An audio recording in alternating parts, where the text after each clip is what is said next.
Buenas tardes, soy el doctor Mariano Corongiu, docente de la Cátedra de Histología, Embriología y Genética Médica de la Fundación Barceló. El tema de hoy será sistema respiratorio. Para esta clase los objetivos serán conocer la anatomía y funciones básicas del sistema respiratorio, conocer la histoarquitectura básica del sistema respiratorio, diferenciar histológicamente los segmentos del aparato respiratorio y relacionar los conceptos aprendidos con patologías prevalentes. Vamos a comenzar charlando de las funciones del sistema respiratorio.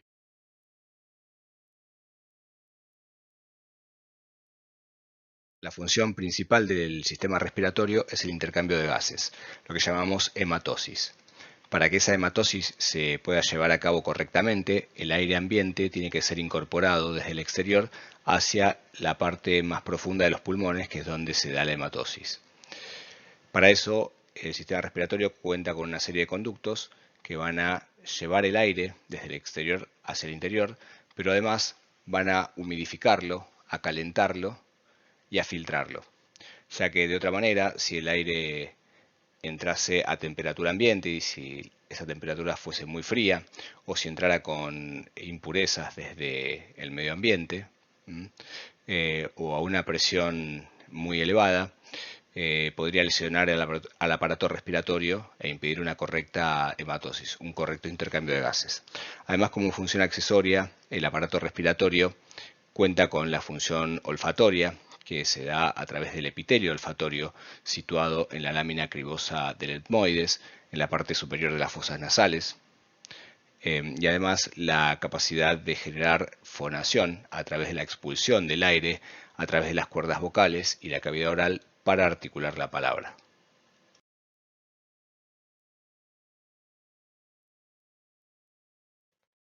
Para hablar de la anatomía básica del sistema respiratorio tenemos que tener en cuenta que podemos clasificarla según dos criterios. Uno de los criterios es según su ubicación, la ubicación de sus componentes, y el otro según sus funciones. Según la ubicación de sus componentes, podemos clasificar el aparato respiratorio en una vía aérea superior, que consta de las fosas nasales, la cavidad oral y la faringe, y a su vez la faringe puede ser dividida en tres porciones, en una nasofaringe, en una orofaringe y en una laringofaringe, dependiendo su proximidad a las fosas nasales, a la cavidad oral o a la laringe. Y además podemos clasificar al sistema respiratorio en las vías aéreas inferiores. Esas vías aéreas inferiores se ubican desde la laringe hacia la profundidad del tejido. Bien, empezando por la laringe, siguiendo por la tráquea, por los bronquios, por los bronquiolos y por los sacos alveolares. Todas esas porciones constituyen la vía aérea inferior. Si hablamos de las funciones del sistema respiratorio, podemos clasificarla en porción de conducción, o sea, todos los conductos que van a generar la movilización del aire desde el exterior hacia el interior, y la porción respiratoria que va a producir el intercambio de gases, de dióxido de carbono y oxígeno, que vamos a llamar puntualmente respiración. ¿Bien? Y ahí podemos hacer una diferencia entre lo que clasificamos como ventilación y lo que clasificamos como respiración. La ventilación es la acción de la movilización del aire ambiente desde el exterior hacia el interior y viceversa. Ese es el proceso ventilatorio, que va a estar determinado por varios factores. Dentro de esos factores, la elasticidad del aparato respiratorio y la capacidad de contraerse del diafragma. Sin embargo, la porción respiratoria consta de los bronquiolos respiratorios, los conductos alveolares, los sacos alveolares y los alvéolos, que son las porciones en donde se va a dar el intercambio de gases entre la sangre y el aire ambiente. Serán las porciones más profundas del sistema respiratorio.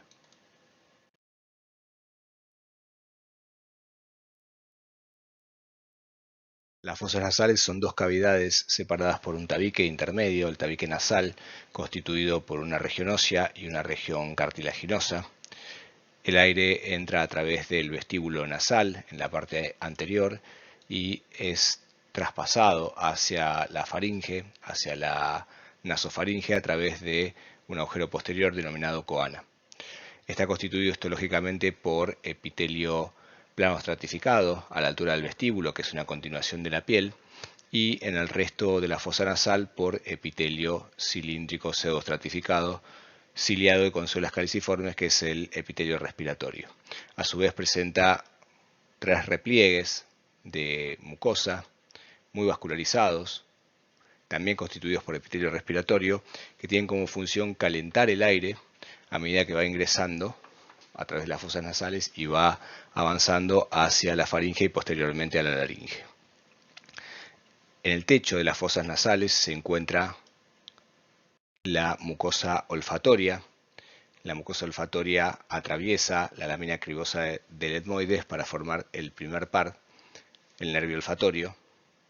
En este caso, el epitelio olfatorio es un epitelio pseudoestratificado, parecido al epitelio respiratorio, pero con células muy diferentes, especializadas en la captación de sustancias químicas que puedan estar disueltas en el aire.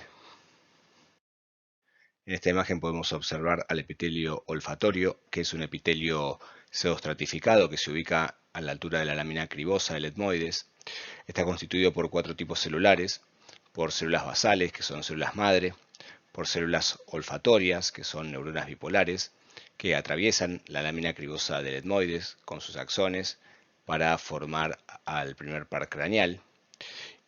Del lado contralateral emiten dendritas, que tienen como ramas terminales pequeños cilios, los cilios olfatorios, que tienen la capacidad de fijar sustancias químicas y despolarizarse, enviando esa señal a través de los axones que van a formar al primer par. Además, hay células sustentaculares. Las células sustentaculares son también llamadas células de sostén. No solamente proveen un sostén mecánico para el epitelio y las neuronas, sino que además proveen una función nutricional, ayudan a nutrirse a las neuronas. Además, hay células de tipo cepillo. Esas células tienen la capacidad de despolarizarse también, pero cumplen una función no de percepción olfatoria en sí, sino de percepción mecánica. Además, sobre el epitelio olfatorio hay glándulas que desembocan, por ejemplo las glándulas de Bowman, que con sus secreciones cerosas van lavando constantemente a los cilios olfatorios para que las sustancias químicas depositadas en ellos no estimulen constantemente la despolarización y la percepción olfatoria. En esta imagen podemos ver al epitelio pseudoestratificado olfatorio con todas sus células. Vemos a las células basales en la región inferior. Vemos a las células sustentaculares entre las neuronas olfatorias. Vemos a las prolongaciones axónicas casi imperceptibles que van surgiendo desde las neuronas bipolares del epitelio. Vemos a las glándulas de Bowman, a las glándulas serosas que van a ir volcando su secreción acuosa hacia la superficie del epitelio olfatorio para lavar a las cilias olfatorias. Vemos a las células olfatorias, que son la gran mayoría, en este caso, las neuronas bipolares. Si bien se ven gran parte de las células, se ven casi todas las células, no son fácilmente distinguibles.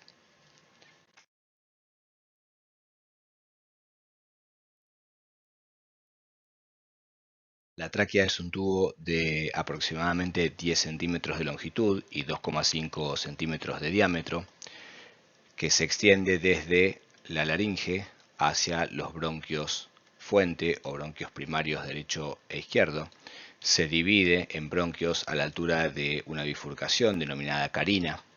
Esa bifurcación se encuentra a la altura de la unión entre el manguito esternal y el cuerpo del esternón. La tráquea está constituida por 4 capas: una capa interna denominada mucosa, le sigue la capa submucosa, el cartílago y la capa adventicia. En esta imagen podemos ver con mayor detalle las capas de la tráquea. Recordemos que está constituida por una capa interna, mucosa, le sigue la submucosa, el cartílago hialino en forma de C, y por último la adventicia. La función de la tráquea no es solamente el traspaso del aire ambiente desde la laringe hacia las regiones más internas de los pulmones, sino que además tiene la capacidad de secretar moco, y ese moco tiene la capacidad de fijar las partículas que están entrando o que lograron pasar las primeras etapas de filtración en las vías aéreas superiores, permitiendo que las partículas extrañas se fijen en el moco y que los virus y las bacterias que pudieron haber llegado a entrar con la respiración también sean retenidas antes de llegar a las vías aéreas más inferiores. De esa forma cumple una función inmunológica y de filtración. Y además puede humidificar el aire a través de el moco que secreta.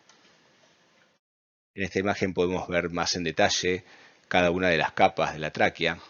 La capa más interna que da hacia la luz traqueal es la capa mucosa y está constituida por epitelio cilíndrico, ciliado, pseudoestratificado con células caliciformes, que es el epitelio respiratorio, y también por la lámina propia. La lámina propia es tejido conectivo laxo que se ubica por debajo del epitelio y entre ambas conforman a la capa mucosa. Por debajo de la capa mucosa encontramos a la capa submucosa, constituida por tejido conectivo un poco más denso que la anterior y que también puede contener diferentes tipos de glándulas como las glándulas mucoserosas mixtas.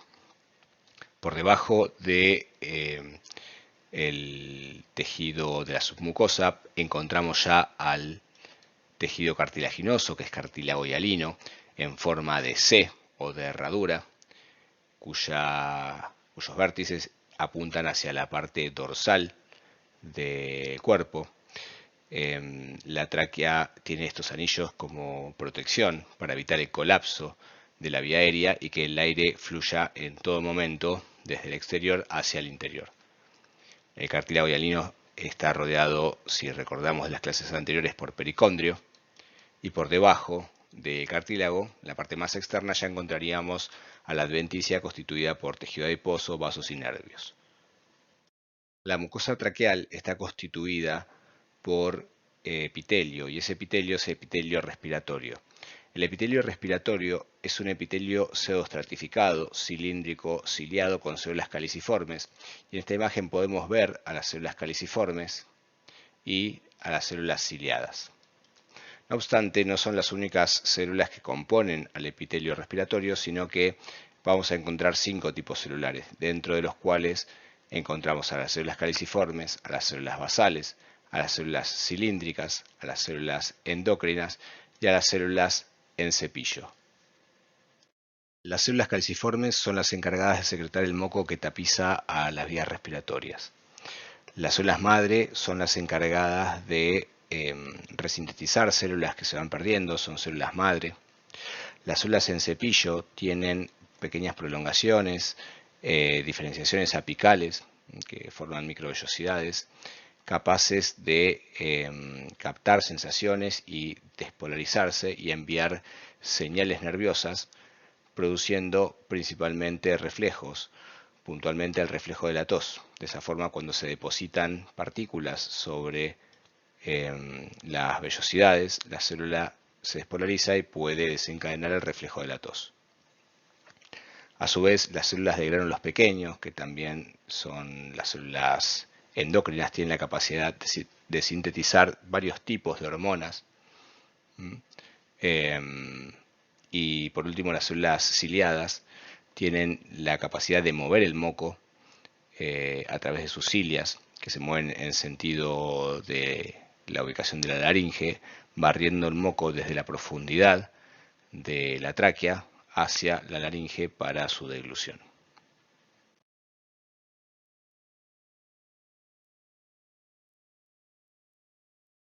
Los bronquios se forman en la región terminal de la tráquea, en la bifurcación que habíamos denominado carina. En esa región la tráquea se divide en bronquio fuente derecho o bronquio principal derecho y principal izquierdo o fuente izquierdo. Cada uno de esos dos bronquios a su vez se va bifurcando en sucesivas generaciones hasta volverse cada vez más pequeño y perder el cartílago definitivamente.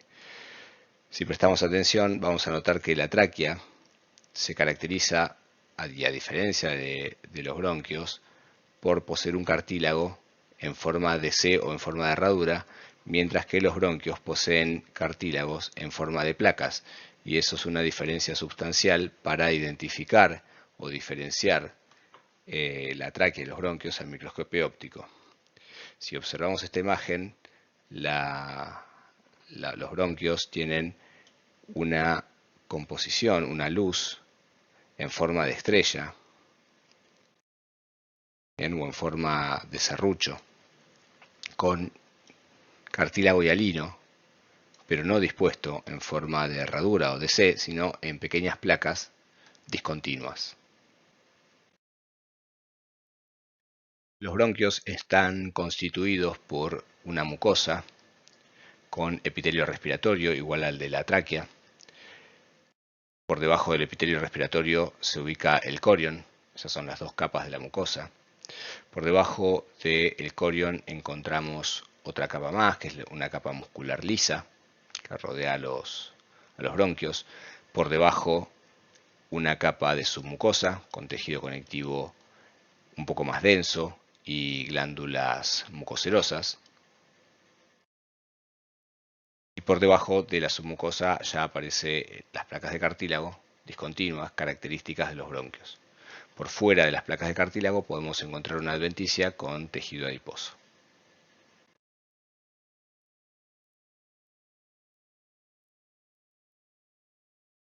A medida que los bronquios se van segmentando y se van haciendo cada vez más pequeños, pierden su cartílago y se transforman en bronquiolos. El primer bronquiolo en aparecer es el bronquiolo propiamente dicho. Este bronquiolo tiene una luz estrellada. Su epitelio pasa de ser un epitelio pseudoestratificado a ser un epitelio gradualmente cilíndrico simple. Como característica y como diferencia fundamental entre los bronquios y los bronquios, recordemos que poseen cartílago, poseen glándulas en su submucosa y además poseen tejido linfático asociado. Poseen tejido linfático difuso asociado a la mucosa. En cambio, los bronquiolos carecen de cartílago, carecen de glándulas y carecen de tejido linfático asociado. A medida que los bronquiolos se van polisegmentando, van perdiendo su tamaño y su epitelio decrece. El epitelio del bronquiolo propiamente dicho es un epitelio cilíndrico simple y a medida que se hace más pequeño se transforma en un bronquiolo terminal con un epitelio cúbico simple. Entre medio de las células del epitelio cúbico simple del bronquiolo terminal empiezan a aparecer unas pequeñas células que no llegan a teñirse bien, que son las células claras. Las células claras son productoras de factor tensioactivo. Además, como diferencia, el bronquiolo terminal presenta una luz no estrellada, sino más bien lisa y continua. Esta es la última vía de conducción del sistema respiratorio, porque posteriormente aparecerán ya las vías de intercambio de gases o de hematosis. En esta imagen podemos ver al epitelio de un bronquiolo terminal con un epitelio cúbico simple en donde aparecen entre medio de las células cúbicas células que no llegan a teñirse, denominadas células claras o células de la clara, que tienen una función muy importante, que es la producción del factor tensioactivo en las primeras etapas de la vida. Por último, y luego de los bronquiolos terminales, aparecen los bronquiolos respiratorios, y es a partir de estos bronquiolos en donde empieza el proceso de hematosis. Así que a partir de estas vías, a partir de la aparición de los bronquiolos respiratorios, es que entramos ya no en la vía de conducción, sino en la vía de intercambio de gases. Los bronquiolos respiratorios tienen como característica la discontinuidad de su epitelio. Notemos en esta imagen cómo el bronquiolo tiene pequeñas fenestraciones que van a dar origen a los conductos alveolares. Son los conductos que nos van a conducir a los sacos alveolares y posteriormente a los alvéolos. Asimismo, el epitelio de los alvéolos respiratorios se vuelven discontinuos y con pequeñas fenestras. Asimismo, mantienen también un epitelio cúbico con células claras. En la imagen de microscopía electrónica podemos ver pequeñas fenestraciones que van a dar origen a los conductos alveolares. En esta imagen podemos ver al bronquiolo respiratorio con su epitelio cúbico simple y las células claras interpuestas entre las células cúbicas, poco tejido muscular liso, escasas fibras del tejido conectivo. Este bronquiolo da origen a los conductos alveolares y posteriormente a los sacos alveolares y a los alvéolos. Recordemos que a partir del bronquiolo respiratorio empieza a producirse la hematosis. En esta imagen podemos ver la progresión en las vías aéreas desde los bronquios hacia los alvéolos. Notemos en la imagen A que los bronquios todavía cuentan con un epitelio respiratorio cilíndrico, ciliado, pseudoestratificado, que a su vez tienen las placas de tejido cartilaginoso hialino discontinuas. A medida que se van haciendo cada vez más pequeños y se transforman en bronquiolos, aparece el bronquiolo propiamente dicho, en donde ese epitelio pseudoestratificado empieza a transformarse en un epitelio cilíndrico simple y se pierde el cartílago. Ya para los bronquiolos terminales, el tejido epitelial cilíndrico simple empieza a decrecer aún más en su tamaño, transformándose en un epitelio cúbico simple con células claras. Posteriormente aparece el epitelio del bronquiolo respiratorio con sus discontinuidades y en última instancia el epitelio de los alvéolos con los neumonocitos de tipo 1 y de tipo 2. En esta lámina podemos observar cómo se progresa desde el bronquiolo terminal con una luz lisa en un corte longitudinal hasta generar los bronquiolos respiratorios con las luces discontinuas que empiezan a permitir la bifurcación y la creación de los conductos alveolares. Esos conductos alveolares terminan formando sacos alveolares y cada uno de esos sacos alveolares agrupa diferentes alvéolos. Más allá de estas vías de conducción y estas vías respiratorias, la mayor parte del preparado que estamos observando está constituido por los mismos sacos alveolares y por los alvéolos. También podemos observar algunos vasos sanguíneos que por lo general están asociados a los bronquios y los bronquiolos y los vamos a ver uno al lado del otro. En esta imagen vemos asociadas a varias estructuras a los bronquios, que son de mayor tamaño, con un epitelio pseudoestratificado, con cartílago asociado, y en esta imagen además asociado tejido linfático difuso. A su lado vemos un bronquio propiamente dicho, con una luz estrellada. Ya no tiene cartílago, solamente le queda una capa de corion y el músculo liso. Hacia la derecha un bronquiolo terminal con la luz más lisa, pierde su luz estrellada. No se observa en esta imagen muy bien, pero el epitelio del bronquiolo terminal se vuelve cada vez más pequeño y se transforma en un epitelio cúbico.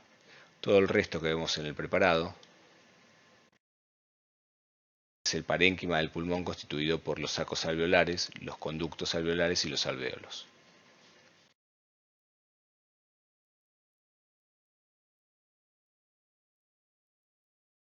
Los alvéolos son pequeñas estructuras en forma de bolsa que se agrupan en estructuras más grandes, denominadas sacos alveolares, que contienen muchos alvéolos. En estas estructuras se va a dar el intercambio gaseoso en mayor medida. Están constituidos por un epitelio formado por neumonocitos de tipo 1, que forman un epitelio plano, simple. Además podemos encontrar células un poco más grandes, denominadas neumonocitos de tipo 2, que tiene una función muy importante con la producción del factor tensioactivo, que es el factor surfactante, constituido por dipalpitoilfosfatidilcolina, que tiene una función de tipo detergente sobre las moléculas de agua que hay en la superficie del alvéolo, disminuyendo su tensión superficial e impidiendo que los alvéolos colapsen, especialmente en los recién nacidos, en el adulto también, por el exceso de tensión superficial producida por el agua alveolar. Bien. En este lugar encontramos a la barrera hematogaseosa, que es una barrera constituida por los neumonocitos tipo 1 y su membrana basal, y el endotelio y su membrana basal. Bien. En algunos libros, además, se considera al factor surfactante e incluso al agua alveolar como parte de la barrera, lo cual no está mal tampoco. Bien. Esta es la barrera que tienen que atravesar los gases desde el alvéolo hacia la luz del vaso sanguíneo y viceversa, para producir la hematosis. Entonces, desde los glóbulos rojos se va a eliminar el dióxido de carbono, va a difundir hacia la luz alveolar, y desde la luz alveolar va a difundir el oxígeno hacia los glóbulos rojos. De esta forma se da el intercambio gaseoso o la hematosis. Existen otras células también, que son los macrófagos, que tienen la capacidad de migrar a través del alvéolo hacia la luz alveolar y desde la luz alveolar hacia el intersticio. Bien. Y además tenemos que tener en cuenta que los alvéolos están ricamente vascularizados justamente por la acción de la hematosis. En esta imagen podemos ver a los alvéolos y a los capilares que los rodean. Estos capilares son los que reciben el oxígeno y liberan el dióxido de carbono sobre la luz alveolar.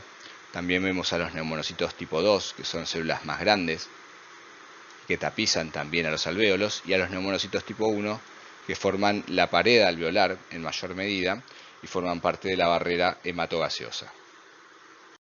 A modo de resumen, en esta imagen podemos ver cómo las estructuras de los conductos mayores de los bronquios van disminuyendo su tamaño hasta formar los alvéolos. Entonces, en una primera instancia vemos la composición epitelial de los bronquios, que todavía sigue siendo epitelio respiratorio, con glándulas en la submucosa, por debajo una capa muscular y por debajo las placas de cartílago. A medida que nos vamos internalizando cada vez más hacia la profundidad del pulmón, los bronquios se transforman en bronquiolos, perdiendo su capa cartilaginosa, perdiendo sus placas de cartílago y disminuyendo el tamaño de sus capas externas. Además, el epitelio pasa de ser pseudoestratificado, o sea, un epitelio respiratorio, a ser un epitelio cilíndrico simple. Los bronquiolos dan pasos a los bronquiolos terminales.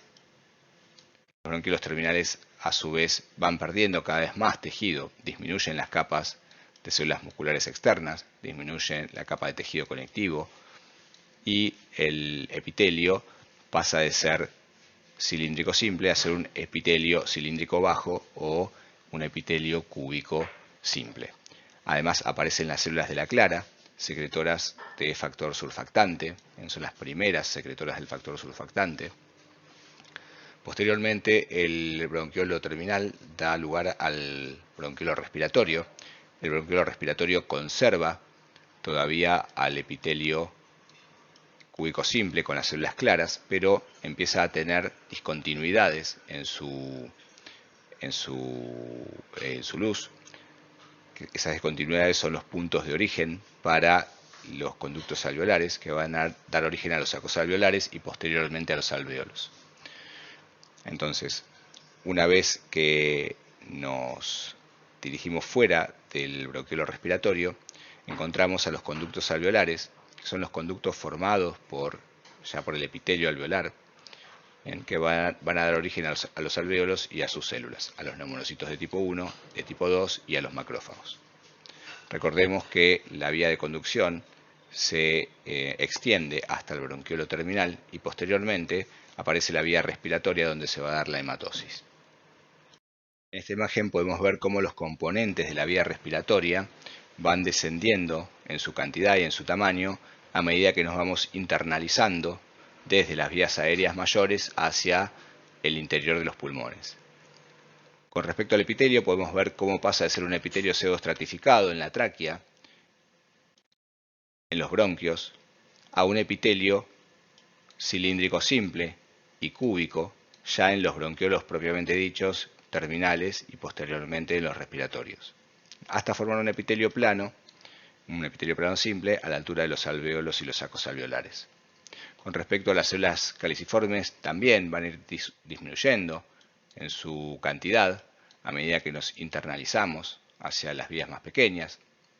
Las células ciliadas también descienden su proporción hasta que desaparecen a la altura de los bronquiolos respiratorios. Lo mismo con las glándulas. Las glándulas de la submucosa van desapareciendo cuando llegamos a los bronquiolos. El cartílago hialino también desaparece. Está presente en la tráquea como en forma de anillo y en los bronquios en forma de placas, pero posteriormente ya en los bronquiolos no lo encontramos. El músculo liso también, aunque se mantiene por mayor cantidad de tejidos, ¿bien?, hasta los bronquiolos respiratorios con pequeñas y finas capas de músculo liso.